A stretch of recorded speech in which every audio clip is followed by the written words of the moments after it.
Amen, amen. Dans le précieux nom de Jésus de Nazareth. Amen, amen.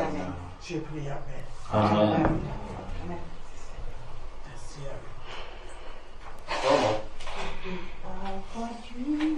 Seigneur m'appelle. La croix et viens sur moi.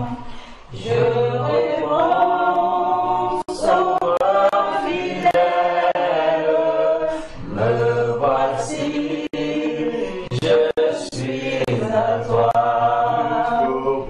Jusqu'au bout, je veux te suivre dans les bons, les mauvais jours.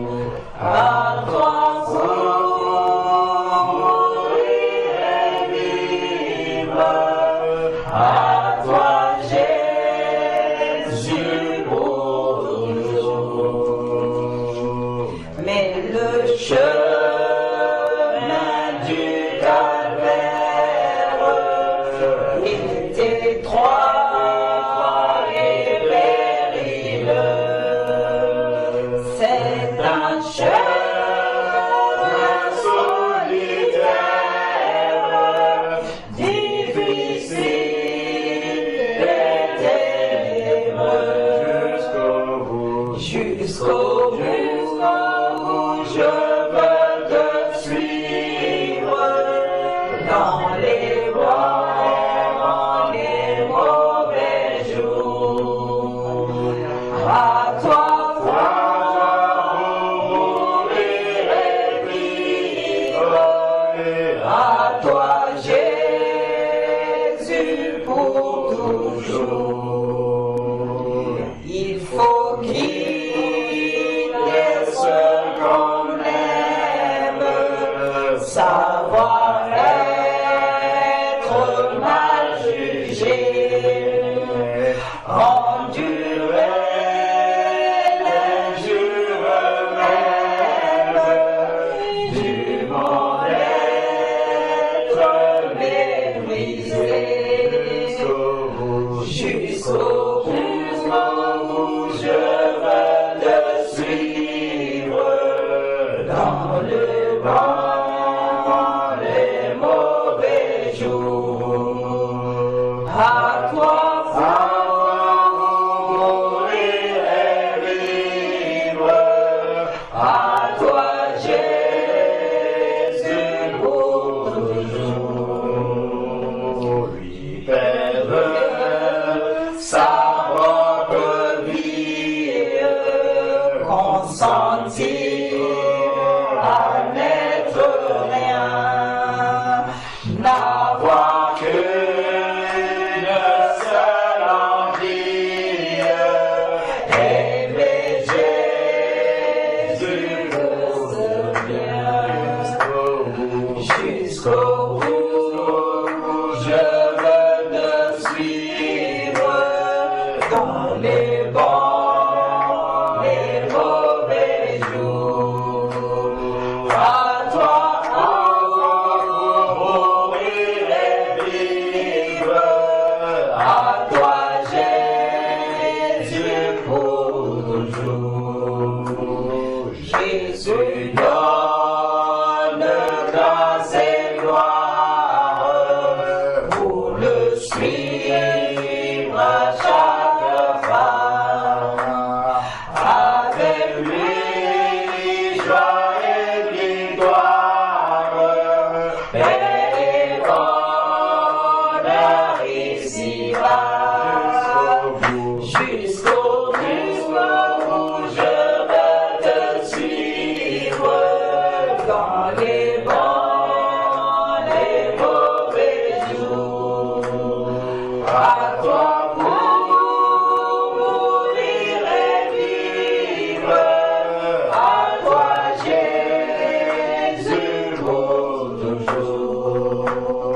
Lui perdre sa propre vie, consentir à n'être rien, n'avoir que le seul envie,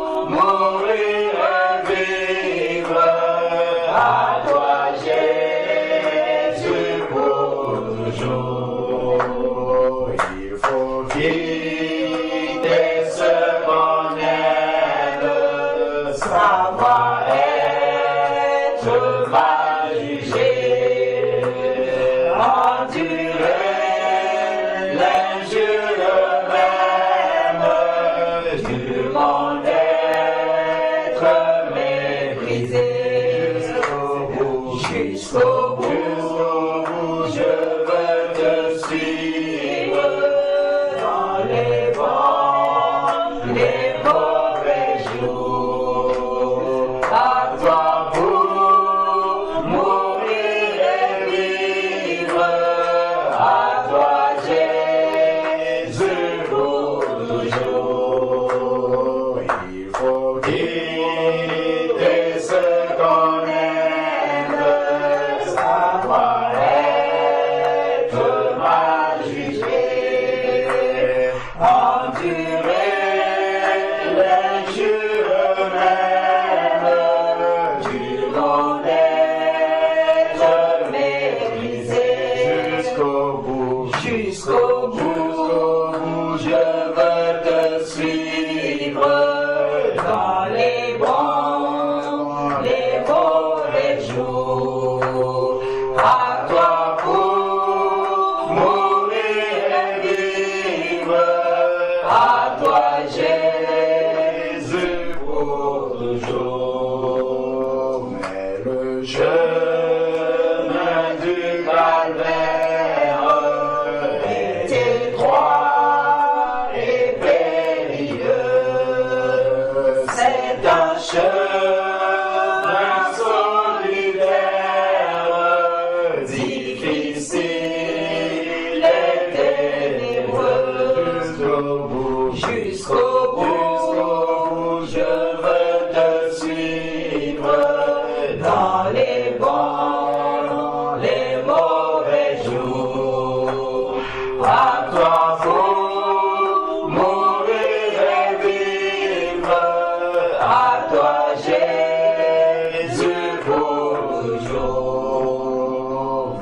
Mais le chemin du calvaire est étroit et périlleux, c'est un chemin solitaire, difficile et ténébreux, jusqu'au bout, je veux te suivre dans les bons, les mauvais jours, à toi pour mourir et vivre, à toi Jésus pour toujours.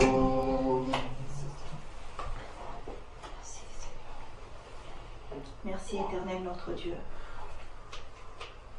Oh Seigneur, chaque jour tu nous appelles, chaque jour tu nous dis, viens, prends ta croix, suis-moi.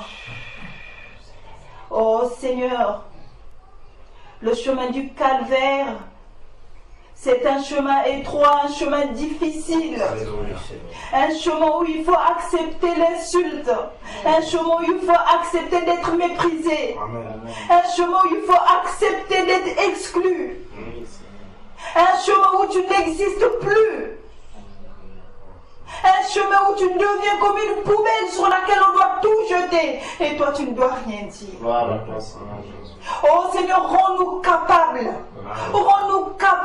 Seigneur, de pouvoir tout accepter. Tu as été giflé, tu as été insulté, on t'a craché dessus, on t'a poussé, on a tiré sur tes habits, mais tu n'as pas dit un mot.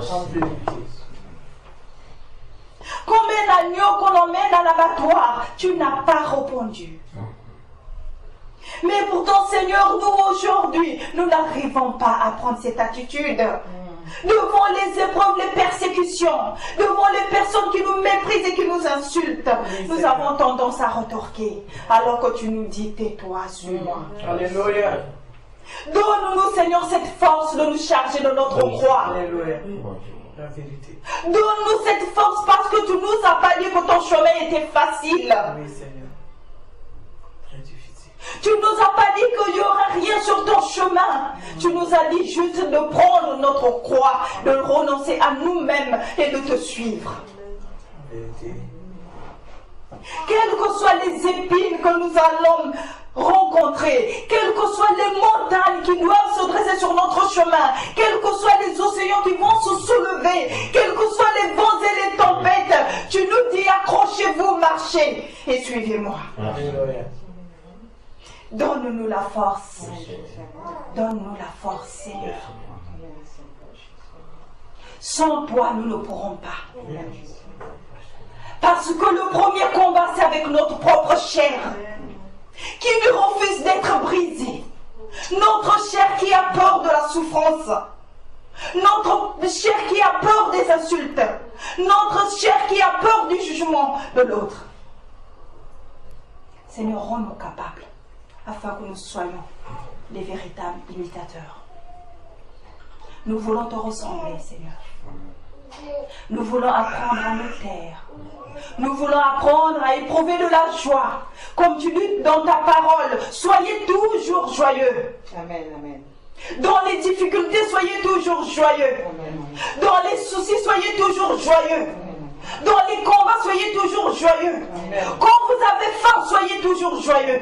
Quand vous mangez, soyez toujours joyeux. Quand vous savez de quoi vous vêtir, soyez toujours joyeux. Quand vous n'avez rien à porter, soyez toujours joyeux. Parce que je suis au milieu de vous. Parce que je ne vous laisse pas. Parce que je suis toujours là auprès de vous. Les plaintes sont devenues monnaie courante dans la bouche de mon peuple.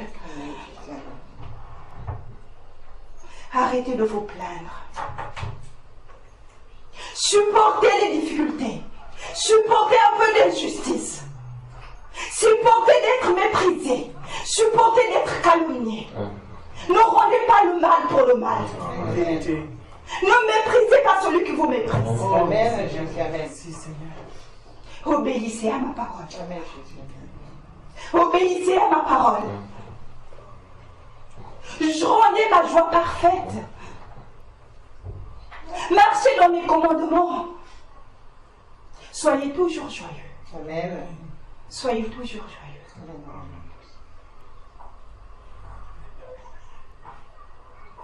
Gloire à toi, Seigneur.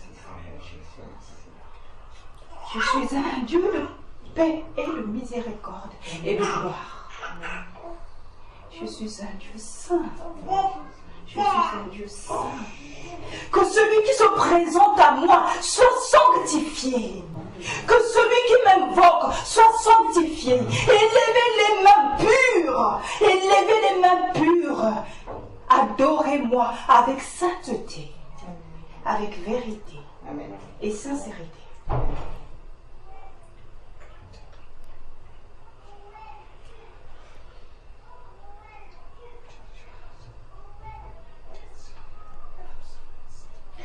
Merci éternel notre Dieu. Merci Seigneur pour l'amour que tu nous témoignes, nous qui ne sommes rien. Merci Seigneur pour l'amour que tu nous témoignes, nous qui étions perdus. Tu es venu nous réconcilier avec toi-même. Amen. Tu es parti nous chercher dans les fins fonds, Seigneur, des ténèbres dans lesquelles nous vivons. Amen. Tu nous as emmenés à ta sainte lumière pour faire de nous des sacrificateurs. Amen, Jésus. Merci éternel Dieu pour la lumière, Seigneur, que tu nous fais resplendir dans nos vies. Merci Seigneur parce que c'est toi qui chasses les ténèbres autour de nous. Merci Seigneur parce que c'est toi qui nous donne la force chaque jour de marcher. Merci parce que c'est toi Seigneur qui nous réveille tous les matins et qui nous donne de quoi nous nourrir. Que ton nom soit élevé, que ton nom soit glorifié dans nos vies, d'éternité en éternité. Donc on va faire un petit rappel dans la parole du Seigneur dans 2 Corinthiens chapitre 5 verset 17 que nous connaissons par cœur. 2 Corinthiens chapitre 5 verset 17.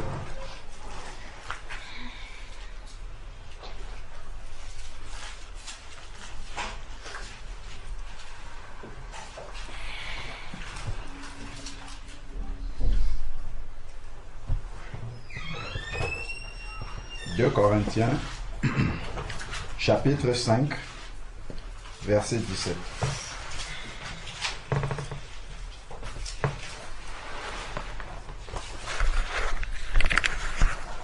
La parole de Dieu nous dit: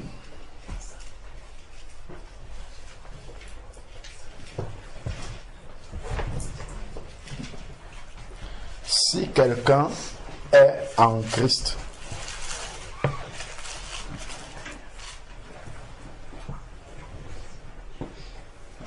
si quelqu'un est en Christ, il est une nouvelle créature.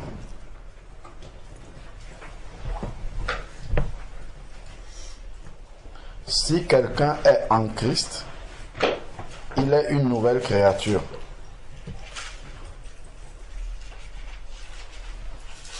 Les choses anciennes sont passées,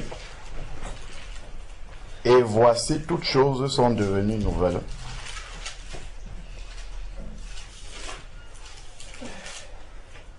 Si quelqu'un est en Christ, il est une nouvelle créature.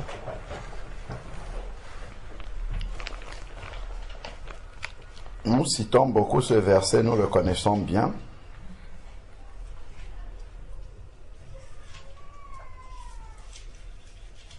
Mais il y a un problème, en fait,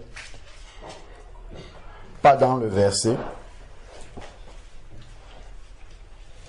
mais dans la manière dont ce verset-ci se manifeste en nous. Si quelqu'un est en Christ, il est une nouvelle créature. Est-ce que réellement je peux confesser, pas devant les hommes, mais devant le Seigneur, que je suis une nouvelle créature?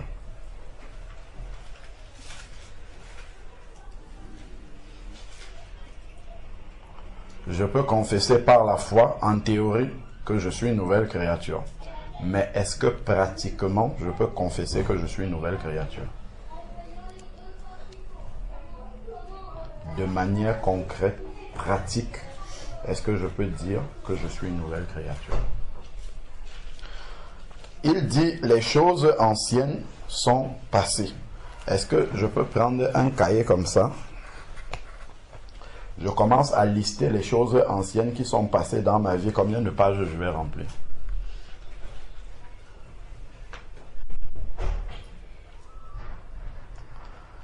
Est-ce que je peux prendre un cahier comme ça et commencer à lister les choses anciennes qui sont passées, non pas sur mon apparence extérieure, mais dans mon cœur? Est-ce que je vais pouvoir remplir une feuille? Les choses anciennes qui sont passées dans mon cœur. Parce que le Seigneur Jésus-Christ a dit une chose. Allons dans Matthieu 15. Matthieu chapitre 15.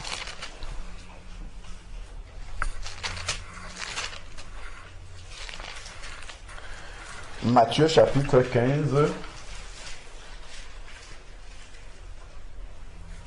Jésus dit, on peut prendre à partir du verset 15.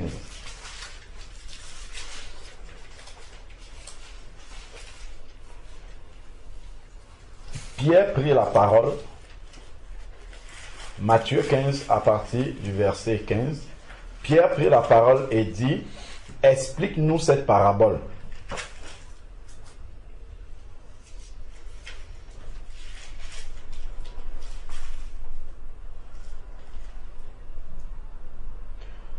Pour qu'on comprenne bien le contexte, disons le verset 10. Jésus appela à lui la foule et dit: écoutez et comprenez. Donc on peut écouter sans comprendre, mais il dit écoutez et comprenez. Ce n'est pas ce qui entre dans la bouche qui rend l'homme impur, mais c'est ce qui sort de la bouche. C'est ce qui rend l'homme impur. C'est ce qui sort de la bouche. Et ça, le Seigneur va aller à l'origine pour nous montrer ce qu'il y a là. Donc, je saute toute la suite là-bas. Les pharisiens vont parler ainsi de suite. Mais le verset 15, C'est à partir de là que ça nous intéresse. Pierre prit la parole et lui dit, explique-nous cette parabole. Et Jésus lui dit, vous aussi, êtes-vous sans intelligence? Ne saisissez-vous pas que tout ce qui entre dans la bouche va dans le ventre, puis est jeté à l'écart. Mais ce qui sort de la bouche provient du cœur. Ce qui sort de la bouche provient du cœur et c'est ce qui rend l'homme impur. Car c'est du cœur que viennent les mauvaises pensées, les meurtres. Tu vas dire, je n'ai jamais tué quelqu'un. Gardons un doigt dessus et allons voir ce qu'il appelle meurtre. Matthieu chapitre 5.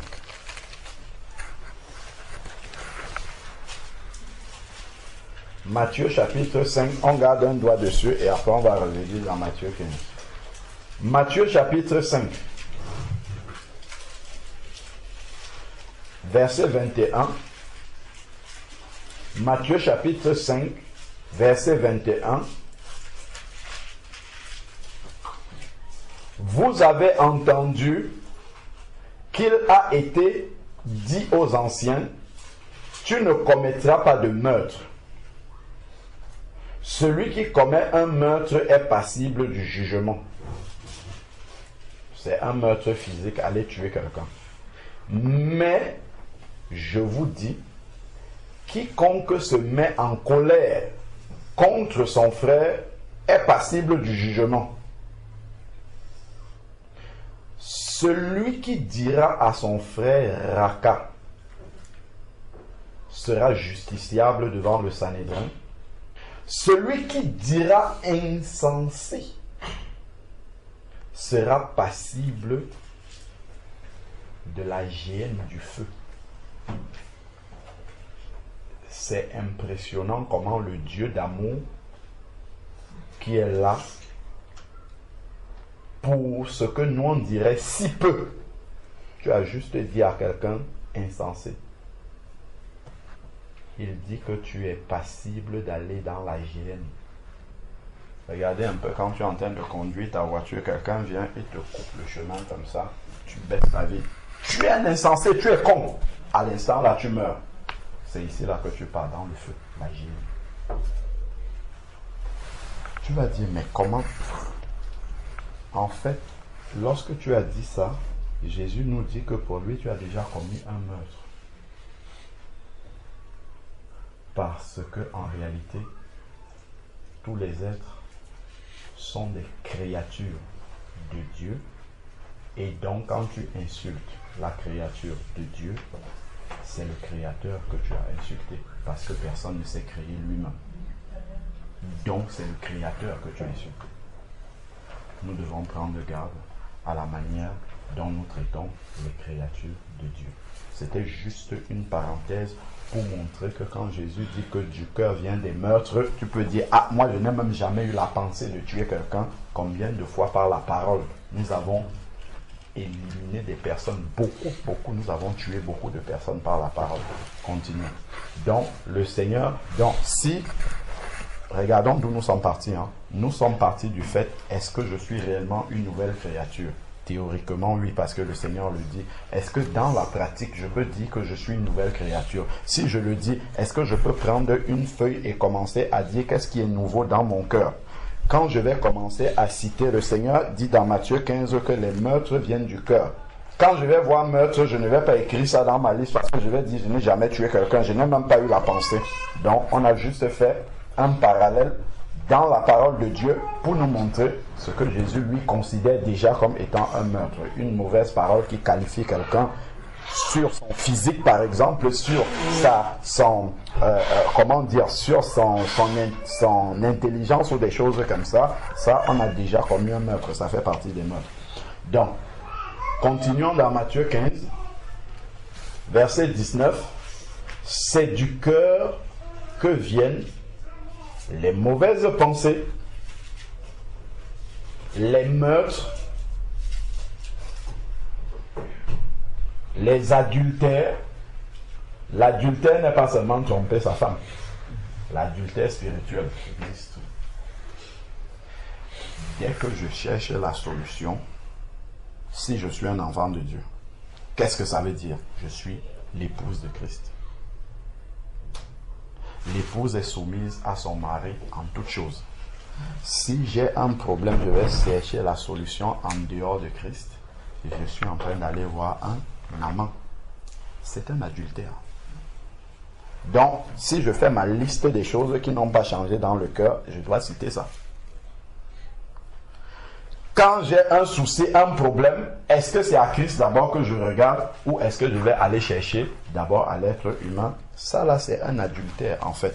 Est-ce que c'est à Christ que je vais regarder ou est-ce que je vais réfléchir selon les solutions humaines qui se présentent devant moi? Ça, si je réfléchis comme ça, c'est un adultère. Donc je peux être le plus fidèle à ma femme, mais être un grand adultère devant le Seigneur. Et c'est pire encore l'adultère spirituel. Donc, l'adultère. Prostitution, c'est quand ça devient quelque chose de récurrent, en fait. Quand pratiquement tout ce qu'on fait, moi je ne parle même pas de la prostitution physique, je suppose qu'on est délivré déjà de ça, je parle surtout dans le domaine spirituel.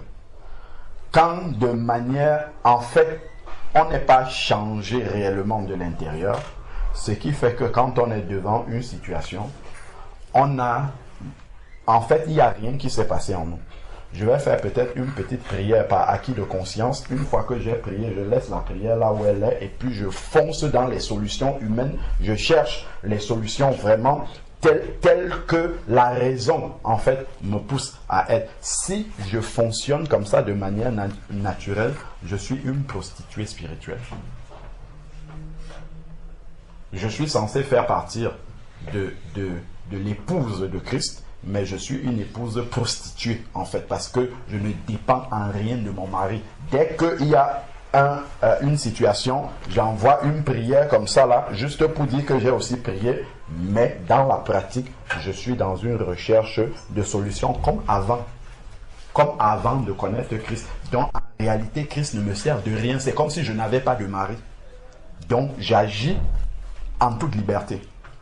Ça, c'est de la prostitution. Ça fait partir des choses qu'on doit mettre sur la liste des choses qui n'ont pas changé dans notre cœur, qui ne sont pas devenues nouveaux en nous. Mais il a dit, toutes choses sont devenues nouvelles. C'est pour ça que je demande, est-ce que c'est un verset théorique ou est-ce que réellement je peux me mettre comme ça et dire je suis réellement une nouvelle créature? Si je dis je suis réellement une nouvelle créature, je dois pouvoir commencer à dire avant j'étais ça, maintenant je suis ceci. Avant j'étais ça, je dresse une liste comme ça, des pages et des pages et des pages et des pages. Là on dit réellement que tu es une nouvelle créature. Si à peine j'ai cité deux choses et c'est fini, tout le reste c'est comme la vie d'avant, il y a un problème. Nouvelle créature. Donc ça, là on parle de nouvelle créature. Là, on a pris le centre de la nouvelle créature. C'est le cœur nouveau que nous sommes en train de voir. Ce que Jésus cite ici, là, n'a aucune place dans un cœur nouveau. Le cœur de chair, il n'y a pas de place pour ça ici. Donc, si le Seigneur, comme il dit dans Ézéchiel, chapitre 36, verset 26, où il dit qu'il nous a purifiés de toutes nos souillures, toutes nos idoles, et qu'il nous a donné un cœur nouveau, ce cœur nouveau-là est le cœur de Jésus-Christ. Il n'y a pas ce genre de choses là-dedans. Donc, si on retrouve les meurtres là-dedans, qui se manifestent par des mauvaises paroles, si on retrouve des adultères dedans qui se manifestent par le manque de confiance en Jésus-Christ et puis d'aller chercher des solutions en dehors de s'attendre à son époux, à Jésus-Christ, si on retrouve la prostitution carrément parce que c'est devenu une habitude chez nous, en fait, ce sont des choses que nous avons importé dans le cœur nouveau. Nous sommes allés prendre ça et nous avons ramené là-dedans. Allons voir un exemple. Allons dans Acte 5. Donc, souvenez-nous, on est dans Matthieu 15. On va faire un tour dans Acte 5 et puis on va revenir là et puis on va retourner dans 2 Corinthiens 5. Acte chapitre 5. Acte chapitre 5. Nous connaissons bien l'histoire d'Ananias et Saphira.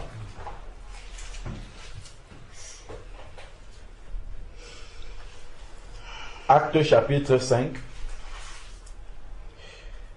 Alors, verset 1. Mais un homme du nom de Ananias et Saphira, sa femme, là nous sommes au milieu des enfants de Dieu, où tout le monde est censé avoir un cœur de chair, un cœur nouveau, le cœur de Jésus-Christ. Donc il va se passer quelque chose, mais un homme du nom d'Ananias et Saphira, sa femme, vendit une propriété et retint avec le consentement de sa femme une partie du prix. Puis il apporta l'autre partie et la déposa aux pieds des apôtres. Pierre lui dit, Ananias, pourquoi Satan a rempli ton cœur? Satan n'était pas dedans, mais Satan est venu remplir, souiller le cœur qui était le cœur de chair. Nous pouvons ouvrir la porte à Satan comme ça pour souiller le cœur de chair que le Seigneur nous a donné par tant de choses. La convoitise, il y a tellement de choses qui peuvent souiller ce cœur de chair que le Seigneur nous a donné. Pourquoi Satan a-t-il rempli ton cœur au point de mentir? Est-ce que nous voyons la relation? Jésus a dit que ce n'est pas ce qui entre dans la bouche qui souille l'homme, mais c'est ce qui sort. Qu'est-ce qui s'est passé? Satan a souillé le cœur et une parole de mensonge est sortie.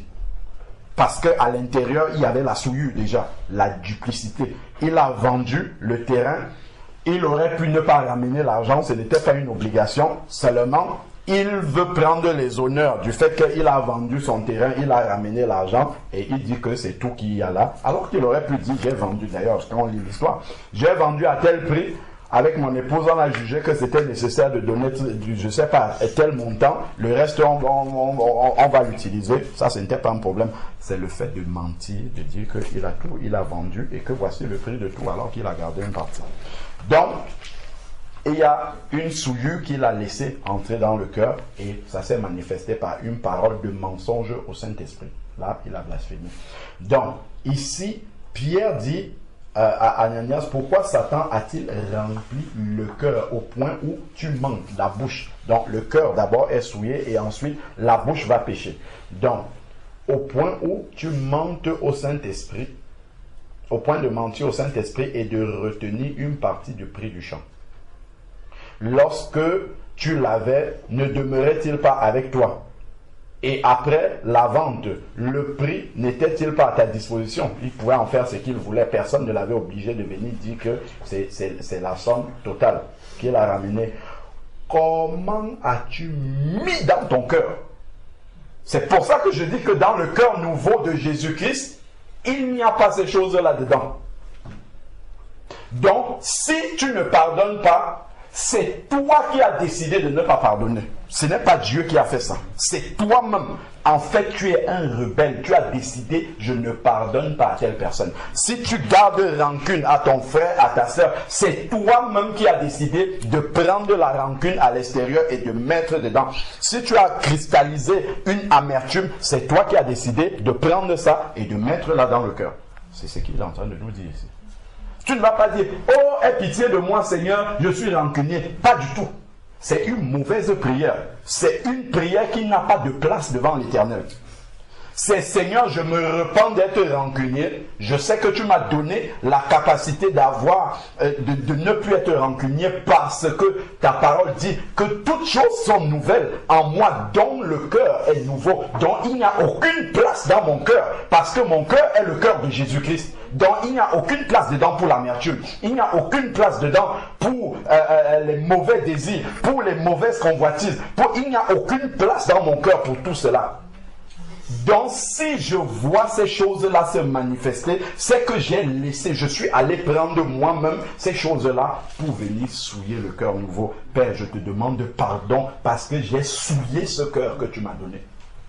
Et maintenant je vois la manifestation dans mes paroles, dans mes aspirations, dans les centres d'intérêt que j'ai, dans les projets que j'ai. Tout ça part du cœur. Tout ça part du cœur. Mais le cœur que Jésus lui l'a donné, c'est son cœur à lui, ce n'est pas un autre cœur. Donc, voilà comment ici, là, il lui redit encore comment as-tu mis dans ton cœur une pareille action? Comment tu as pris une action souillée comme ça qui vient de Satan pour venir mettre cela dans le cœur nouveau? Ce n'est pas aux hommes que tu as menti, mais à Dieu. Est-ce que nous voyons? Ce qui sort de ma bouche peut être une belle parole. Mon frère, ma soeur, que Dieu te bénisse abondamment. Dans le cœur, je dis, ça c'est même qui ça? Je médite le mal dans le cœur. Mon frère, ma soeur, ça se voit à l'extérieur. Mais Dieu regarde qu'est-ce qu'il y a là dans le cœur. Est-ce que c'est l'amour qui pousse ça? Ou est-ce qu'il y a autre chose? Donc c'est ce qui est dans le cœur. Ici là, il dit, ce n'est pas aux hommes que tu as menti. Pourquoi? Parce que ce que les hommes ont entendu, c'est une parole qui a l'air vraie. Mais le mensonge est dans le cœur, en fait. Donc Dieu a vu, il a exposé ce qui est dans le cœur. Donc Dieu voit ce qu'il y a dans ce cœur nouveau qu'il nous a donné. Ce cœur nouveau là, il est exposé devant Dieu. Donc ici là, nous voyons, Ananias entendit ces paroles et expira immédiatement. Combien il est important de purifier son cœur. Dès qu'une mauvaise pensée vient, on doit passer le temps avec le balai spirituel sur le cœur. Parce que dès que ce cœur-là, qui est un cœur de chair, dès qu'il commence à être souillé, ça va provoquer immédiatement le péché d'une manière ou d'une autre, que ça soit dans la pensée, que ça soit dans les actes, que ça soit dans la parole, que ça va souiller le reste du corps. Revenons dans Matthieu 15. Donc on voit que la responsabilité de ce qui entre dans ce cœur-là nous appartient. La responsabilité de protéger ce cœur-là nous appartient. Parce qu'on voit que Pierre n'a pas dit à Ananias, oula, Ananias, je vois que le cœur là, il faut qu'on prie pour ton cœur. Pas du tout. Il lui a mis la responsabilité, elle était entière sur Ananias. Parce que Ananias est un enfant de Dieu. Donc il a reçu un nouveau cœur, qui est le cœur de Jésus-Christ. Et dans le cœur de Jésus-Christ, il n'y a pas la place pour tout ça là-dedans. Donc c'est lui-même qui a importé ces choses-là dans son cœur. Donc il est responsable devant Dieu. On voit que là, il n'y a pas eu de miséricorde. Dieu a frappé, il est parti directement. Donc, revenons dans Matthieu 15, nous continuons. Nous sommes dans Matthieu 15, verset 19. C'est du cœur, donc, que viennent les mauvaises pensées. Quand une mauvaise pensée arrive, qu'est-ce que je fais? Est-ce que je l'entretiens ou est-ce que je la détruis au nom de Jésus-Christ? Voilà déjà la première chose. Les meurtres, on a vu les adultères, prostitution, les vols, les faux témoignages, les blasphèmes. Et tout ça, en fait, c'est dans notre cœur et ça va provoquer des choses à l'extérieur.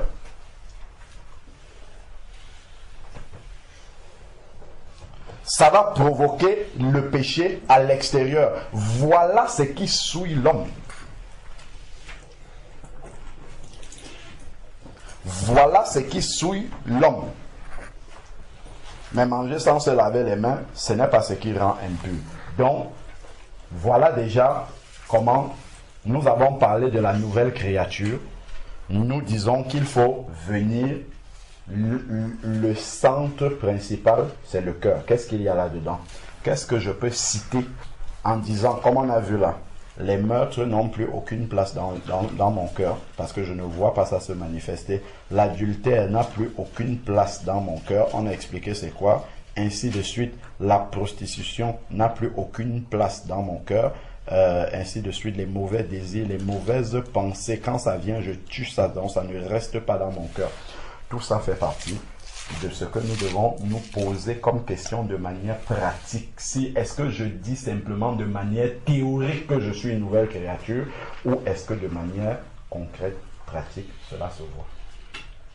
Première chose. Allons maintenant voir quelque chose Là, c'est ce qui doit se passer spirituellement. C'est ce qui doit se passer spirituellement. Lorsque nous naissons de nouveau, si quelqu'un est en Christ, il est une nouvelle créature. Les choses anciennes sont passées et voilà toutes choses, pas certaines choses. Donc, je dois rechercher en tant qu'enfant de Dieu, le standard que je dois rechercher, c'est que la paix, ici, là, toutes choses qui sont devenues nouvelles, que ça soit vrai, visible dans ma vie. Il faut que ça devienne concret et visible dans ma vie. Il y a quelque chose que Frère Georges nous avait expliqué une fois. Allons voir ça dans Jean chapitre 21.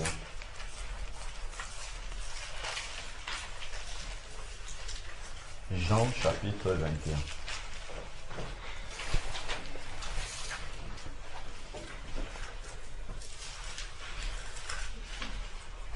Jean chapitre 21 à partir du verset 1. Il est écrit: après cela, Jésus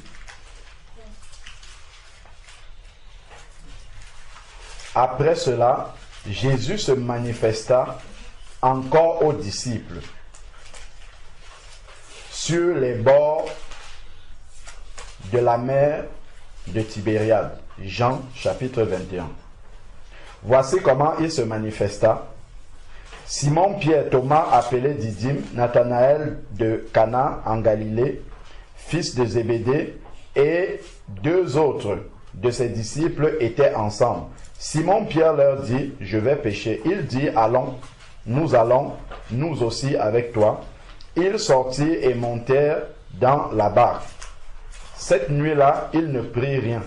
Le matin venu, Jésus se trouva sur le rivage, mais les disciples ne savaient pas que c'était Jésus.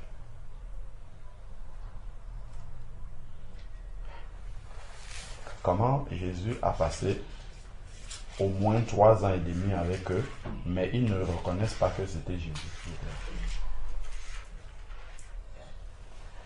Jésus leur dit: enfants, n'avez-vous rien à manger? Il répondit: non. Il leur dit: jetez le filet du côté droit de la barque et vous trouverez. Ils le jetèrent donc et ils n'étaient plus capables de le retirer à cause de la grande quantité de poissons. Alors le disciple que Jésus aimait dit à Pierre: c'est le Seigneur. Il a reconnu, mais après que Jésus ait manifesté quelque chose, que en fait ça c'est le Seigneur qui est là. Et cette scène-ci intervient après la résurrection de Jésus. Donc après la résurrection de Jésus-Christ, les disciples qui étaient pourtant avec lui ne le reconnaissent plus physiquement. Allons dans Romains chapitre 6. Romains chapitre 6. Romains chapitre 6.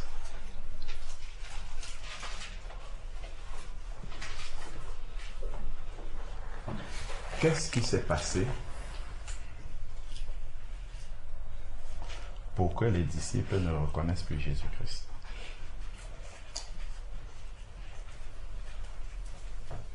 Il a fallu que Jésus meure. Pour que Jésus meure, il a fallu que Jésus aille à la croix. Il a été à la croix. Il est mort, il a été dans le tombeau, il est ressuscité, et là maintenant, ils ne le reconnaissent plus. Lisons d'abord ici, et après on va expliquer. Romains chapitre 6, verset 3. Ignorez-vous que nous tous, qui avons été baptisés en Jésus-Christ, c'est en sa mort que nous avons été baptisés. Écoutons bien ce qu'il est en train de dire. Il dit que le baptême, c'est en sa mort que nous avons été baptisés. Nous avons donc été ensevelis, enterrés avec lui par la mort du baptême. Afin que, donc il y a un but, Comme Christ est ressuscité. Là, on a vu Christ physiquement ressuscité. Comme Christ est ressuscité d'entre les morts, par la gloire du Père, de même nous aussi, nous marchions en nouveauté de vie. Comme Christ est ressuscité et les proches qui étaient avec lui ne le reconnaissent plus du tout, ben de la même manière, lorsque je suis enseveli dans le baptême et que je ressors, ceux qui sont à côté de moi ne me reconnaissent plus parce que ma vie est transformée, parce que ma vie est changée, parce que ma vie est devenue nouvelle. Et ça ne doit pas être théorique. Maintenant, comment est-ce que ça doit arriver? Ce n'est pas parce qu'on te prend, on te plonge dans les eaux du baptême, tu sors, et maintenant, quand tu es sorti, les autres déjà physiquement, tu n'as pas changé, donc les autres vont te reconnaître physiquement. Par contre, ils doivent voir de manière pratique dans ta vie qu'il y a un renoncement, un changement radical. Ils ne doivent plus reconnaître la manière dont tu réfléchis, la manière dont tu te projettes, la manière dont tu penses, la manière dont tu parles. Toutes ces choses-là doivent radicalement changer. Et c'est pour cette raison-là qu'on ne te reconnaît plus. Mais avant que tout cela ne change, mais il faut la croix, il faut la mort. Si tu ne meurs pas, tu seras la même personne. Ce n'est pas théorique ça. Il faut accepter la croix dans sa vie pour que le changement vienne. Si tu n'acceptes pas, c'est par la croix en fait que Jésus va réellement changer ta vie. Si on vient te provoquer et tu te défends, si Jésus met toutes ces choses-là devant nous, pour que nous mourons et que nous changions réellement, pour que nous réalisons qu'il nous a donné une capacité que nous n'avions pas avant, la capacité de résister à la tentation, de répondre à quelqu'un, de rendre le mal par le mal, de vouloir m'expliquer toujours. Il nous a donné la capacité de mourir, la capacité d'accepter les épreuves, d'accepter la croix, la souffrance dans notre vie. Il nous a donné cette capacité-là. Mais si tu ne meurs pas, si tu ne passes pas, tu n'acceptes pas la croix, c'est sûr que tu ne vas pas mourir. S'il n'y a pas mort, il n'y a pas résurrection. S'il n'y a pas croix, il n'y a pas mort. S'il n'y a pas mort, il n'y a pas résurrection. S'il n'y a pas résurrection, ça veut dire qu'il n'y a pas de transformation, il n'y a pas de changement dans ta vie. Tu seras la même personne. Les gens vont toujours te voir comme avant. Et c'est clair et net que si tu n'es pas ressuscité, ben, tu ne vas pas pouvoir amener une âme réellement à la conversion. Ce n'est pas possible. Tu vas parler de la Bible, mais ça sera comme une belle histoire que tu racontes qui s'est passée très loin parce qu'elle n'est pas vraie pour toi. Elle doit d'abord être vraie pour toi pour que en parlant à l'autre, ça devienne vrai aussi pour lui et que ça le touche. Si ça n'a pas marché pour toi, pourquoi tu veux que ça marche pour l'autre? Comment par toi ça va marcher pour l'autre? Pas du tout. La Samaritaine dans Jean 4, quand elle rencontre le Messie, elle va raconter ce qu'elle a vécu avec lui. Elle ne parle pas dire j'ai entendu un témoignage sur internet qui dit non, c'est son propre témoignage dont elle parle. C'est son propre vécu, dont la mort. La mort est la base du changement. La croix est la base du changement. Et comme le Seigneur dit que si quelqu'un est en Christ, il est une nouvelle créature. Et nous avons compris que pour devenir une nouvelle créature, il faut être ressuscité. Pour être ressuscité, il faut être mort. Pour être mort, il faut passer par la croix. Voilà pourquoi dès le début, Jésus, avant de nous dire que tu es une nouvelle créature, il prévient déjà avant. Matthieu chapitre 16, verset 24. Ou bien prenons Luc 14, c'est mieux. Prenons Luc chapitre 14. Luc chapitre 14, à partir du verset 25. Luc chapitre 14, à partir du verset 25. De grandes foules faisaient route avec Jésus. Il y a beaucoup de personnes. Les catholiques suivent Jésus, les témoins de Jéhovah suivent Jésus, les mormons suivent Jésus. Il y a beaucoup de personnes, même l'église de maison suit Jésus, les dénominations suivent Jésus, tout le monde suit Jésus. En tout cas, beaucoup de personnes suivent Jésus. Il y a ceux qui ne suivent pas Jésus, mais beaucoup de personnes suivent Jésus. Bon, Jésus ne repousse pas ceux qui viennent le suivre. Mais regardons ce qu'il va faire. Donc, de grandes foules suivent Jésus. Si c'était un parti politique, Jésus, le responsable du parti politique, serait très content qu'il a des masses et des masses qui le suivent. Mais regardons ce qu'il va faire. De grandes foules faisaient route avec Jésus. Déjà, moi, je dis suivait, mais là, on dit faire route avec lui. Ce n'est pas la même chose. Nous pouvons faire route comme ça ensemble. Ça veut dire, tu marches à côté de moi, je marche ensemble. On descend d'ici ensemble. Et il y a cette... D'ailleurs, on va prendre l'exemple concret. Quand on finit les réunions ici, qu'est-ce qui se passe? Nous prenons l'ascenseur ensemble là, mais est-ce qu'on va dans les mêmes maisons? Ah, pas du tout. On fait route ensemble dans l'ascenseur. Dès qu'on va arriver là, chacun va prendre un chemin différent. Donc, les voici des personnes qui font route avec Jésus, mais ne vont pas au même endroit que Jésus. Donc, on peut être tous là, qu'on fait Jésus-Christ, mais chacun dans son cœur. On part toujours de là. Dans le cœur, il n'a pas l'aspiration d'aller dans la même destination que tout le monde. Il n'est pas décidé. En fait, c'est ça, la vraie raison. C'est qu'il n'est pas décidé à aller jusqu'au bout, au terminus que Jésus-Christ a dit. Donc, il y avait la grande foule. Sachant que quand il y a toujours la grande foule, le Seigneur va venir déposer le critère qui va définir ceux qui le suivent et ceux qui sont juste là pour la figuration. Même au milieu de l'église, le Seigneur va toujours venir tamiser. Ça peut être les épreuves qui vont tamiser, ça peut être une situation. Le Seigneur laisse arriver ça dans l'église. On voit, les cœurs se révèlent, les gens se divisent, ainsi de suite. En fait, le Seigneur, c'est des tamis en fait que Dieu fait. Et à la fin, il restera juste 12 disciples. Il y avait beaucoup comme ça au début. À la fin, il restera juste les 12 qui étaient là encore après, avant la mort de Jésus. Il y a encore un qui est sorti, ils sont restés 11. Sur tous les milliers et les milliers qui suivaient Jésus-Christ. Donc ici, des foules faisaient route avec Jésus-Christ. Il se retourna et dit, là, il va donner une parole qui fait la sélection. Il se retourna et dit, il y a un message comme ça qui est public, quand on prêche comme ça. Ensuite, maintenant, chacun doit vivre ce message-là personnellement, dans son intimité, dans sa pratique quotidienne personnelle avec le Seigneur Jésus-Christ. C'est là où il va. Ce n'est pas parce que tout le monde va dire Amen là que Jésus-Christ va dire c'est bon, tout le monde a compris. C'est quand Jésus va amener ce que nous allons dire là, dans une situation pratique de ta vie, concrète, où tu seras seul devant cette situation-là. Qu'est-ce que tu vas dire? C'est la manière dont tu vas aborder la croix qui est devant toi. Si tu vas l'accepter, ça veut dire que lorsque le message était tombé, ton Amen venait réellement de Dieu. Mais si tu as dit Amen, quand tu vas voir la croix, tu fuis par l'autre côté. En fait, ton Amen, ça ne vaut rien du tout. Voilà la différence lorsque le message vient pour la foule et le tri, le tamis que le Seigneur va faire. Donc il dit ici, si quelqu'un vient à moi, la foule, maintenant, quelqu'un c'est un message personnel. Le Seigneur adresse maintenant au milieu de tout le monde un message individuel à chacun.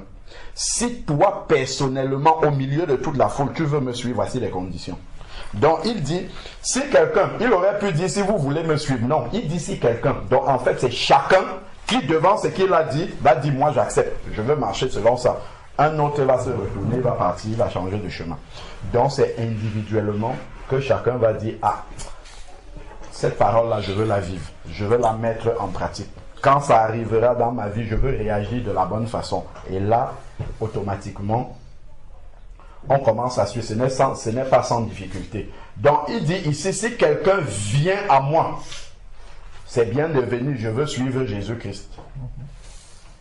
Et s'il n'est pas son Père, première chose, il ne s'agit pas de dire, maintenant je n'aime plus mon Père, je vais le haïr. Le Seigneur a dit ailleurs que celui honore ton père et ta mère afin que tes jours se prolongent sur la terre. Donc il ne s'agit pas de la haine ici. Si on le comprend mal, on va dire le Seigneur a dit qu'il faut haïr son père. Ce n'est pas ça qu'il dit.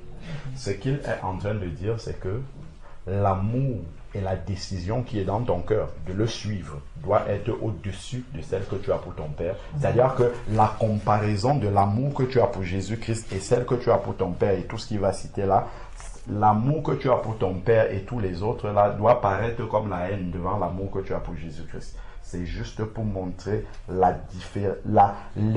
l'écart d'amour qu'il doit avoir, l'amour de Jésus-Christ et l'amour du reste. Donc ensuite, ici là, il dit, donc, celui qui vient, s'il n'est pas son père, sa femme, ou son mari, sa mère, ses enfants, ses frères, ses sœurs, et même sa propre vie, il ne peut être mon disciple. Il ne dit pas qu'il peut essayer. Il dit qu'il ne sera jamais mon... Tant qu'il n'a pas encore fait ça, il ne peut pas être mon disciple.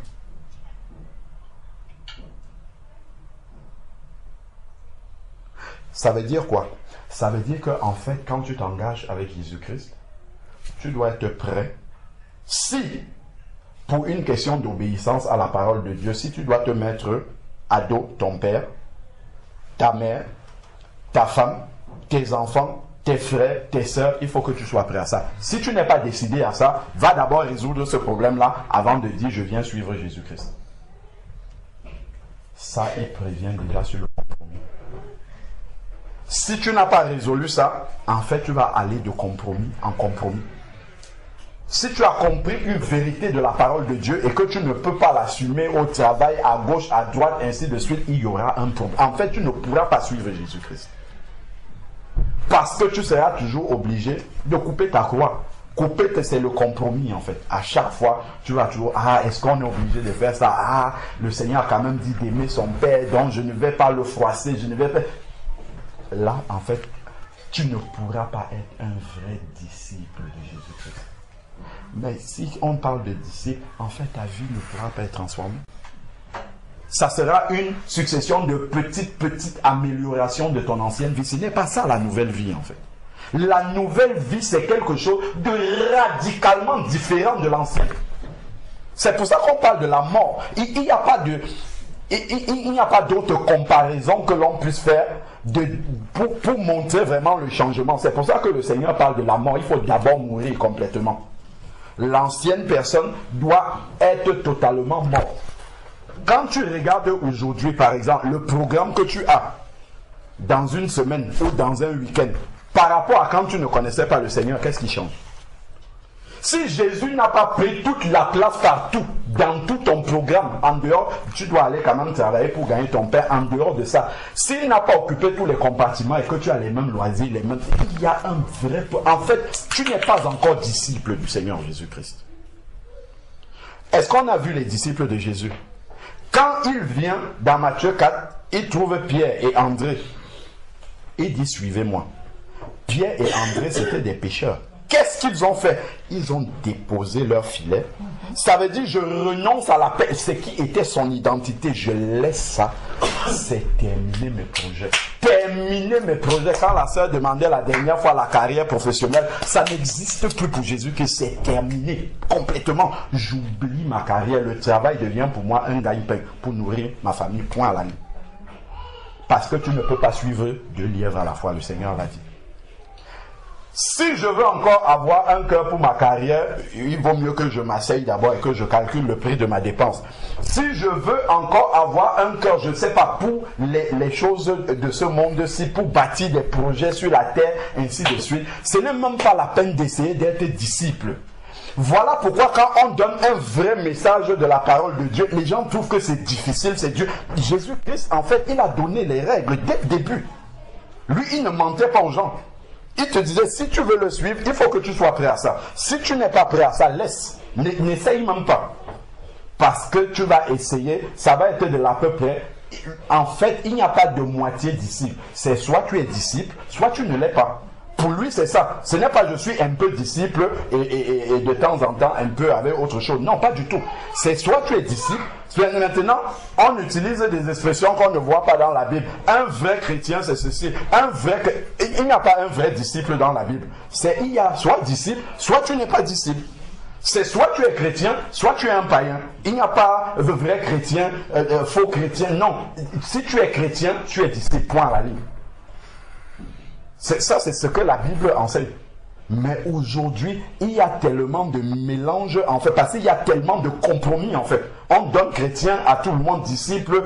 Bon, d'ici, on n'utilise même pas chrétien. Tout, c'est tellement, tu vois quelqu'un a sa vie complètement engluée dans le monde. On dit, voilà un chrétien.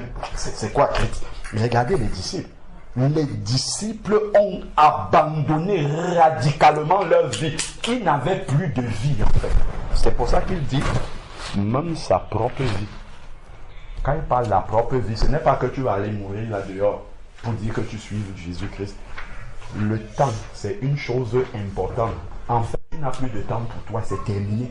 Le temps que tu as, quand tu te lèves, Seigneur, aujourd'hui, je ne pars pas travailler. Qu'est-ce que tu attends de moi cette journée? Qu'est-ce qui va glorifier ton nom maintenant dans la journée, ce qui va commencer? Je suis à ta disposition. Le Seigneur va dire, appelle Sœur Irène. Sœur Irène, est-ce qu'on peut aller faire ça? Va rendre visite à tel malade. Va prier avec telle autre personne. Ou bien mets-toi en prière maintenant. C'est ça la vie du disciple en fait. Si nous avons une autre vie, nous ne sommes pas disciples. Si je me lève, je pense d'abord, je vais aller, je ne sais pas, aller... toutes les préoccupations que nous, oui, bien sûr, il faut aller à un moment faire les courses. Mais ça doit être une parenthèse dans la vie d'un disciple. Ça ne doit pas être la vie du disciple en fait. Ou si je dis je vais aller faire mes courses, dans ma tête, j'ai prié déjà pour dire Seigneur, mets quelqu'un dessus mon chemin à qui je vais parler de toi. Comme ça, de deux, je fais d'une pierre deux coups en fait. C'est l'évangélisation qui m'amène finalement à faire mes courses. C'est ça la vie du disciple. Sinon, en fait, je suis dans une religion. Mais Jésus, lui, n'a pas laissé la place à la religion. C'est pour ça que dès le début, quand les gens venaient nombreux là, il dit attention, voici le chemin. C'est pour ça qu'il a dit je suis le chemin, la vérité et la vie. Il n'a pas laissé les gens s'engager sur ce chemin-là avant de découvrir ce que c'est. Non, il leur disait déjà dès le début, il donnait des bases claires. Si tu veux t'engager sur ce chemin-là, voilà ce que ça va te coûter. Si tu es prêt maintenant pour que ça te coûte ça, ok, vas-y. Maintenant, tu peux t'engager et puis je te montrerai par la suite ce que tu devras faire. Ensuite, maintenant, nous sommes toujours ici, là, dans Luc chapitre 14. Il dit, et perdre sa propre vie, il ne peut être mon disciple. Verset 27, Luc 14, verset 27. Et quiconque ne porte pas sa croix, on a déjà expliqué c'est quoi la croix. Quand on voit par exemple quelqu'un, il lui arrivait un accident ou un coup dur dans la vie, on dit oh il porte sa croix. Non, pas du tout, ça ce n'est pas la croix de Jésus-Christ. La croix de Jésus-Christ, on va lire tout à l'heure la croix. En fait, le Seigneur pouvait ne pas aller à la croix. S'il voulait, il aurait pu éviter la croix. D'ailleurs, les disciples lui ont proposé. Ils lui ont dit, si tu vas à Jérusalem là-bas, il cherche à te tuer. N'y allons pas. Il aurait pu dire, ok, ben je n'y vais pas. On ne l'aurait jamais tué. Même quand les gardes sont venus l'arrêter, il aurait pu se défendre, puisqu'il a dit, il suffit juste de demander à mon père d'envoyer une légion d'anges pour me délivrer. Il aurait pu faire ça. De nous aussi, c'est la même chose tous les jours avec la croix. Si quelqu'un vient t'engueuler, tu es capable de lui répondre ou pas du tout. Si quelqu'un vient, il veut arracher, comme le Seigneur dit, arracher ton manteau, tu es capable de lui donner ta tunique ou de lui dire, pourquoi tu veux m'arracher ça? Ça ne dépend que de toi. C'est toi qui choisis de le faire. Parce que le Seigneur, lui, avec le cœur qu'il t'a donné, il t'a donné la capacité de réagir comme lui, il a réagi. Donc, ici, il dit, la croix n'est pas un malheur qui nous arrive comme ça, dont nous sommes obligés de subir les conséquences. La croix, c'est une souffrance volontaire que nous acceptons de subir pour le nom de Jésus. C'est une souffrance volontaire que nous acceptons dans notre vie parce que nous sommes disciples de Jésus-Christ. C'est ça la croix. Si je ne souffre pas parce que je suis disciple de Jésus, ce n'est pas une souffrance que quelqu'un vient m'imposer. Si je ne souffre pas parce que je suis disciple de Jésus, ça veut dire simplement que je ne le suis pas. C'est ça que ça veut dire. Ça veut dire que je ne suis pas disciple de Jésus. Celui qui n'est pas disciple de Jésus, il n'a aucune souffrance en fait à subir. Mais c'est le fait d'être disciple de Jésus, c'est ça qui va amener la souffrance dans ta vie. Donc il dit ici, quiconque ne porte sa croix et ne me suit. Donc, ce n'est pas que quand la souffrance sera là, j'abandonne d'abord Jésus-Christ en me lamentant sur cette souffrance que j'ai acceptée. Parce qu'on peut accepter la souffrance et ça pèse tellement qu'on passe le temps à murmurer. Murmurer, pourquoi moi? Pourquoi c'est ceci? Pourquoi c'est... En fait, là encore, je ne suis pas d'ici. Parce qu'il dit, tu as porté la croix, donc tu as accepté la souffrance et tu le suis. Donc tu as accepté ça et tu continues à le glorifier. C'est ça que ça veut dire. Hein? Tu continues à le remercier pour toutes ces épreuves et ces souffrances-là qui s'abattent dans ta vie. Parce qu'il est en train de te perfectionner en fait. Ça, c'est la mort qui va amener la transformation dans ta vie. Souvenons-nous du verset qui dit, c'est le grain de blé ne tombe en terre et ne meurt. Il ne peut porter du fruit. Amen. Donc il ne peut avoir de transformation dans sa vie. S'il n'y a pas la mort, il n'y aura pas de transformation dans nos vies. Si je demande à chacun d'entre nous, depuis que tu es converti à Jésus-Christ, combien de personnes, sans que tu mousses beaucoup, combien de personnes ont vu ton changement et ils sont venus à toi, ou bien t'ont entendu parler, ils sont venus parce que ils ont senti qu'il y a quelque chose qu'ils n'ont pas. Ils sont venus combien de personnes? Est-ce que tu peux lister combien de personnes? S'il n'y a personne, il y a un problème, mes frères. Mais s'il y a un vrai problème. Quand les gens entendaient Jésus-Christ, ils le suivaient directement. Quand les gens voyaient sa vie, ils le suivaient directement. Qui a vu ta vie et il a commencé à te suivre? Qui a vu ta vie et il a commencé à t'intéresser? Il a commencé à s'intéresser parce qu'il voyait quelque chose de différent.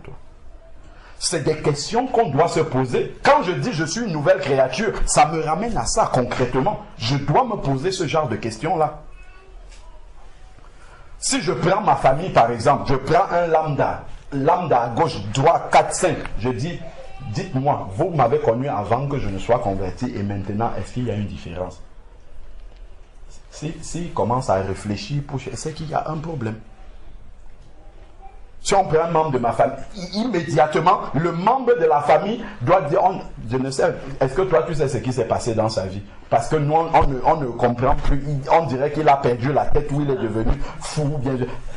C'est ça en fait qui doit nature. Même dans la famille de Jésus, c'était ça. Quand il est arrivé à Nazareth, qu'est-ce qu'on disait? N'est-ce pas le fils de Joseph, de Marie, ainsi de suite? D'où lui viennent ces paroles-là? Parce qu'on ne le reconnaissait pas. Là où il a grandi, on ne le reconnaissait pas. Dès qu'il est entré dans le ministère, on ne reconnaissait pas ce qui s'est passé. On ne comprenait pas, autant pour moi, ce qui s'est passé dans sa vie. Mais s'il faut que ma famille réfléchisse d'abord pour dire, bon, on dirait qu'il est un peu différent qu'avant, mais bon, je ne sais pas exactement c'est quoi qui a changé. Il faut peut-être que j'aille rester quelques jours avec lui, peut-être je vais le voir, peut-être trop prier ou trop ceci, mais quand il vient avec nous, il parle toujours comme avant, on parle toujours des choses d'avant, et ainsi de suite. Il est toujours au milieu de nous comme avant. Faisons attention à ça. Nous devons avoir des indications claires qui ne nous mentent pas à nous-mêmes que notre vie est nouvelle. Si on n'a pas des éléments concrets comme ça qui viennent des autres, qui attestent que notre vie est nouvelle, que notre vie n'est pas une religion. Parce que nous pouvons avoir une religion et penser que c'est la nouvelle vie. C'est différent, la religion et une nouvelle. Quelqu'un peut parler de Jésus tout le temps. Les religieux, les témoins de Jéhovah par exemple. Un témoin de Jéhovah dans son travail va forcément parler, mais c'est de Jéhovah. Il n'a pas la nouvelle vie, mais il parle de ça. Donc ce n'est pas parler de Jésus qui fait en sorte qu'on est une nouvelle créature. On peut parler de Jésus et après, lorsque vous avez laissé Jésus, vos collègues vous regardent maintenant réagir. On dit, ah mais il fait comme nous. Ça là, il fait aussi comme nous. Ça aussi, c'est comme nous. Ça aussi, mais finalement, Jésus, c'est quoi la différence entre nous et lui? Il n'y a pas de différence. Pour problème. Ça, c'est la religion. C'est la religion. Mais Jésus, ce n'est pas une religion qu'il a amenée. C'est une véritable transformation radicale de vie. C'est ça que Jésus a amené. Est-ce que ma vie a radicalement changé? C'est ça. Nouvelle créature, ça ne doit pas être un slogan seulement. On dit, ah, on l'a plongé dans les eaux du baptême, maintenant il est une nouvelle créature. Attendons. L'apôtre Paul dit, j'ai prêché la repentance et la conversion avec la pratique des œuvres dignes de la repentance. C'est-à-dire avec le changement de vie. C'est ça qui atteste que ton baptême est réel. C'est ça qui atteste que Jésus a validé ce baptême-là, parce que si tu te repentir, c'est quoi? C'est confesser et abandonner. S'il y a confession et pas abandon, il n'y a pas repentance. Donc il n'y a pas de nouvelle vie. Il ne faut pas qu'on se trompe là-dessus. Il faut que nous soyons sincères. Si on se ment à nous-mêmes, on ne peut pas mentir au Seigneur. Ce n'est pas possible de mentir au Seigneur.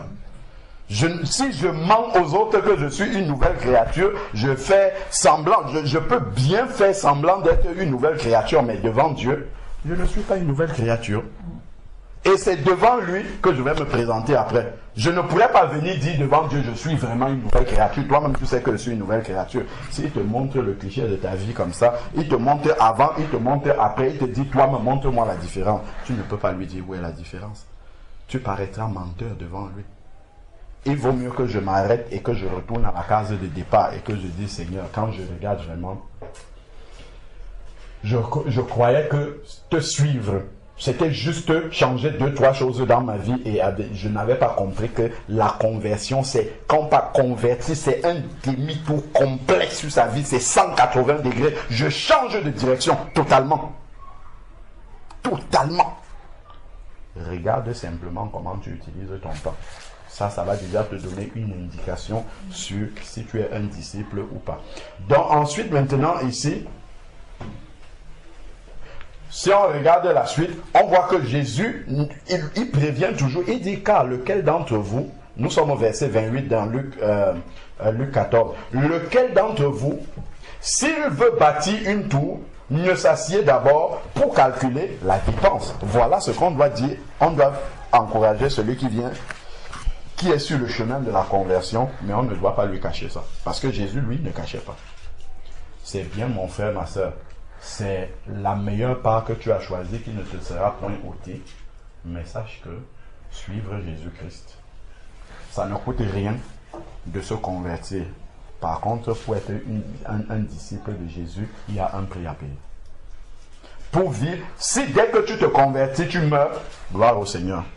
Tu ne connaîtras pas ça. Mais si Jésus te laisse sur la terre, encore, il y a un prix à payer. Les 12, les 11 ont payé le prix. Tous. Il n'y a pas un qui n'a pas payé le prix. C'était eux les premiers disciples. Regardons juste leur vie. Si vous avez un qui n'a pas payé le prix, donnez-moi l'exemple. Ils ont tous payé le prix. Si on regarde, eux, c'était même physique. Ils ont tous payé le prix sans exception. Et il n'y a pas un qui a fait une exception là qu'on a vu que non. Jésus a un peu fait sa vie différente.